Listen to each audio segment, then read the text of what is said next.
नमस्कार, श्री महाकाल लोक टीवी में आपका स्वागत है। आपके साथ मैं हूं आरती गहलोत। रुक करते हैं खबरों की ओर। महापौर मुकेश टेटवाल ने गंभीर बांध का निरीक्षण किया। बता दें कि शहर में पिछले कुछ दिनों से जल संकट जैसे हालात बने हुए हैं, जबकि शहर की प्यास बुझाने वाले गंभीर बांध में पर्याप्त पानी है, बावजूद इसके लोगों को पानी के लिए परेशान रहा है। महापौर ने मीडिया से चर्चा करते हुए कहा कि जल संकट जैसे हालात नहीं है, बांध में इतना पानी है कि 30 जुलाई तक पानी सप्लाई किया जा सकता है। अधिकारियों के मनमाने तरीके से लिए गए निर्णयों की वजह से जनता को पानी के लिए परेशानी उठानी पड़ रही है, लेकिन अब व्यवस्था में सुधार किया जा रहा है।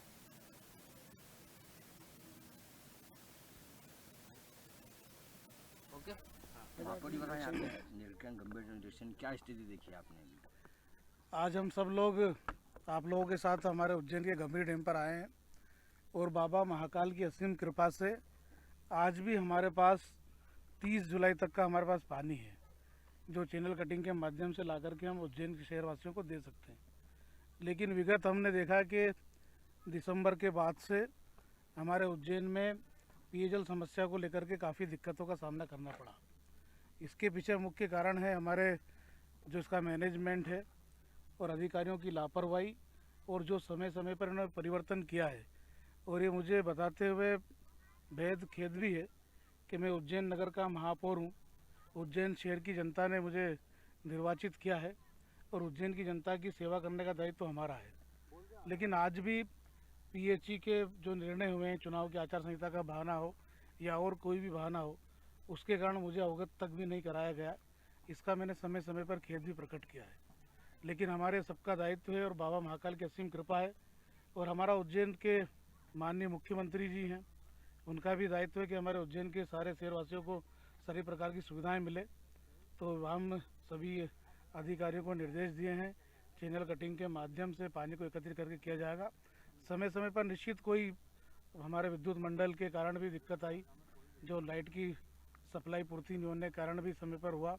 दूसरा, हमने जो भी हमारी मशीन और जो देखी है, ये सन 1957 में जब बना था, उसमें 4 लाख की जो हमारी आबादी थी, उसको दृष्टिगत रखते हुए बनाया गया था, जो माननीय हमारे उस समय के तत्कालीन प्रधानमंत्री जी ने इसका उद्घाटन भी किया था। आज हमारे शहर की आबादी 9.5 लाख से अधिक हो गई है। प्रतिदिन 2 लाख से 1.5 लाख श्रद्धालु हमारे उज्जैन में आते हैं।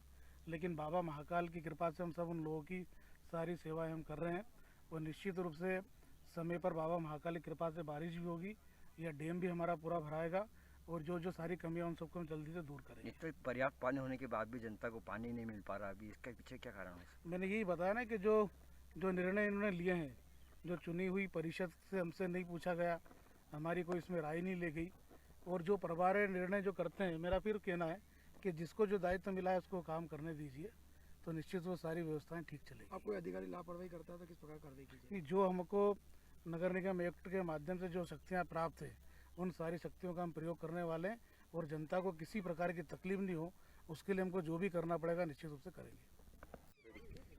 बताएं, आप गंभीर निरीक्षण करके जल व्यवस्था रहेगी क्या है? आचार संहिता समाप्त होने के बाद में आज महापौर जी ने पूछा गंभीर की स्थिति क्या है, तो हमने कहा चल के देख लो आप, पर्याप्त पानी है, पानी की कोई कमी नहीं है, संसाधन का कोई अभाव नहीं है।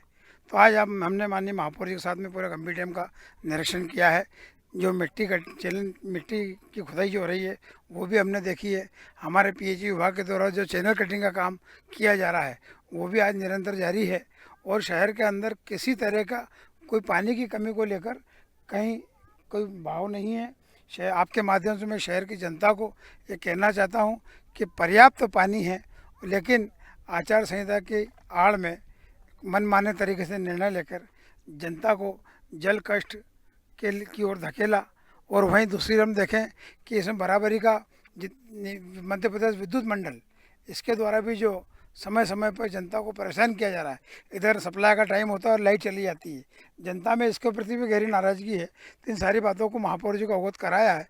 तो आज महापौर जी, हमारा उपायुक्त महोदय, हमारा कार्यपालन यंत्री है, हमारी पूरी टीम आज गंभीर डैम पे आई है।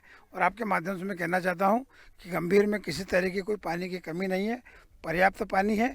और एक दिन छोड़ के जो निर्णय लिया है वो निर्णय पे हम कायम है, और नियमित रूप से 1 घंटा जो हमारा सप्लाई होता है वही रहेगा, जो टाइम सुबह का है उसी समय रहेगा। और इस तरह से आज हमारा गंभीर डैम का दौरा माननीय महापौर के साथ हुआ है। शासन के निर्देश अनुसार 5 जून से 15 जून तक नमामि गंगे अभियान के अंतर्गत शहर की जल संरचनाओं के संरक्षण, पुनर्जीवन के लिए श्रमदान और गहरीकरण का कार्य किया जा रहा है। इसी के तहत रामघाट स्थित गंगा कुंड की सफाई का कार्य नगर निगम, स्वास्थ्य विभाग, सफाई मित्र और घाट पर उपस्थित पंडित पुजारियों की उपस्थिति में पुजारियों के द्वारा वैदिक मंत्रोच्चार करते हुए गंगा कुंड की सफाई की गई। साथ ही उपस्थित सभी को स्वच्छता बनाए रखने और नगर निगम के इस अभियान में सहयोग करने की शपथ भी दिलाई गई है। इसी के साथ इंजीनियरिंग कॉलेज के पीछे स्थित तालाब के गहरीकरण का कार्य जेसीबी, डंपर आदि संसाधनों के माध्यम से किया गया। नगर पालिका निगम द्वारा 118 नालों की सफाई करने का हमने टारगेट लिया था, तो 115 नालों की हम सफाई कर चुके हैं और 400 से अधिक डंपर कचरा निकाल चुके हैं और करीब 80 से अधिक ट्राली कचरा हम निकाल चुके हैं। हमारी पोकलैन, जेसीबी, उनके माध्यम से सफाई का काम चल रहा है। साथ ही अब हम हमारे जो वार्ड क्षेत्र में हैं, जो छोटी छोटी नालियाँ हैं, उनकी भी सफाई का काम हम लेने वाले हैं और एक एक वार्ड में पूरी तरीके से सारी नालियाँ और सब सफाई करने का अभियान हम चला रहे हैं। ये शासन द्वारा प्राप्त लिखित निर्देश के पालन में शुद्धिकरण और जल संरचनाओं में क्वालिटी मेंटेन करने के लिए तथा जनता में जागरूकता नमामि गंगे कार्यक्रम के अंतर्गत आज नगर निगम उज्जैन द्वारा आज की डेट में विधिवत कार्यक्रम यहाँ पर होना था।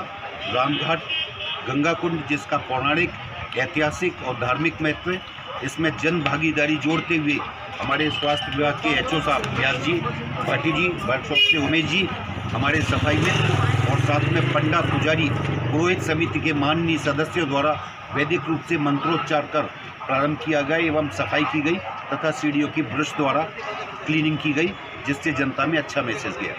सर, आपका नाम और पद? संजय कुलसे, स्वास्थ्य अधिकारी, नगर पालिका। इधर बाबा महाकाल मंदिर से श्रद्धालुओं के साथ विवाद की लगातार खबरें सामने आ रही है, जिसको लेकर नगर पुलिस अधीक्षक कोतवाली ओम प्रकाश मिश्रा ने महाकाल मंदिर में तैनात सुरक्षा कर्मचारियों को समझाइश दी। साथ ही कहा कि महाकाल मंदिर में आने वाले श्रद्धालुओं से अच्छा व्यवहार करें, किसी प्रकार का अनुचित व्यवहार न करें, बुजुर्ग, महिलाओं, दिव्यांगजनों का सम्मान करें, दर्शनार्थियों के पूछने पर उन्हें उचित मार्गदर्शन प्रदान करें। इस दौरान श्रद्धालुओं से अच्छे व्यवहार करने की सभी कर्मचारियों को शपथ दिलाई गई है। किसी भी यात्री दर्शनार्थी के साथ दुर्व्यवहार नहीं करेंगे। बुजुर्ग, दिव्यांगजन, महिलाओं का सम्मान करेंगे।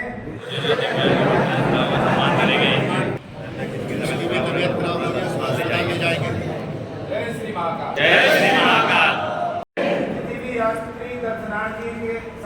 किसी भी यात्री दर्शनार्थी के साथ दुर्व्यवहार नहीं करेंगे। बुजुर्ग, दिव्यांगजन, महिलाओं का सम्मान करेंगे।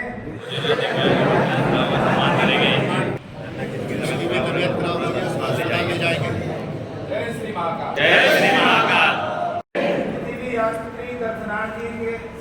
किसी भी यात्री दर्शनार्थी के साथ अगली खबर की ओर बढ़ते हुए शनि जयंती के अवसर पर रामघाट स्थित श्री शिप्रेश्वर सिद्ध शनि मंदिर में भगवान शनिदेव का जन्मोत्सव धूमधाम से मनाया गया।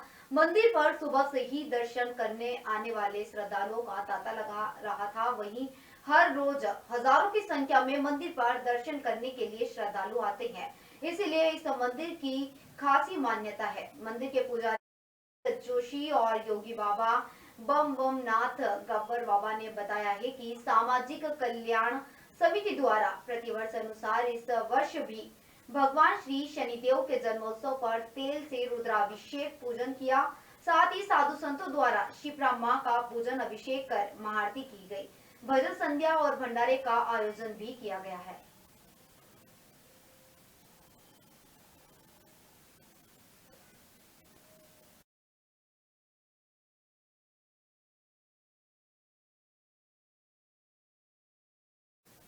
इधर उज्जैन के हरसिद्धि मंदिर के बाहर बीती रात करीब 9 बजे अचानक बिजली के तारों में शॉर्ट सर्किट हो गया।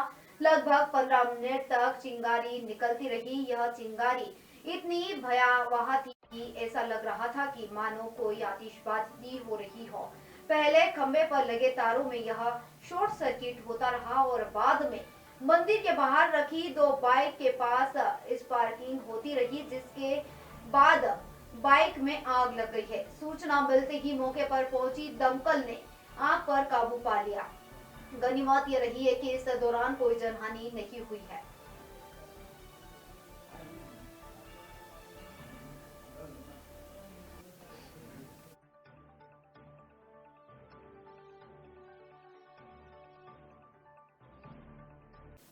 इधर बड़नगर थाना क्षेत्र के गुलाबपुरा में 2 पक्षों के बीच गाली गलौज को लेकर मारपीट का मामला सामने आया है।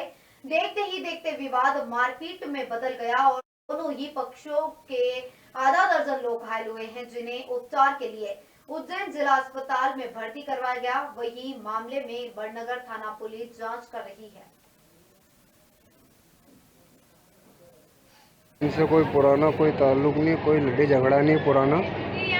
हमारे घर के पास में बोरिंग लगा हुआ है पानी का, तो वहाँ पे ये लड़का रोज़ पानी भरने आता है और पानी भरने के बहाने आता है। ये उन्हें मतलब वहाँ उल्टी सीधी बातें करता है। कोई भी छोरी वहाँ दुकान की किराने की दुकान भी है, छोरा छोरी मतलब कोई भी छोरी जाती है, ये गाली उपचार से बात करता है। इसके 8-10 छोरे बिठा के रखता है वहाँ पर पानी भरने के बहाने। पानी भरता है नहीं भरता, 8-10 छोरे ला के वहाँ बिठा के रखता है ना, गाली उपचार करता है हमारे घर के पास में।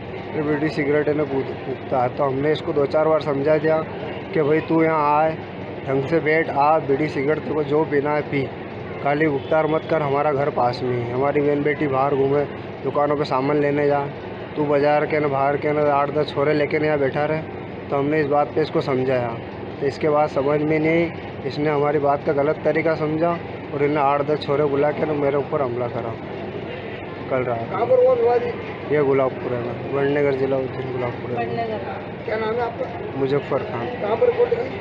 जी बड़नगर में। ये हम गए थे घर पे इनके, भाई तू बात करवाने, तो भाई से बात करी, तो भाई समझा रहा था उनको कि अब ठीक है जो भी बात है खत्म करो।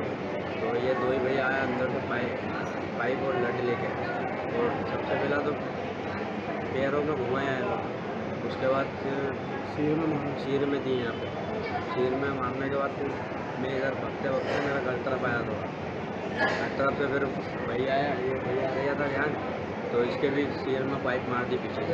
इनसे कोई पुराना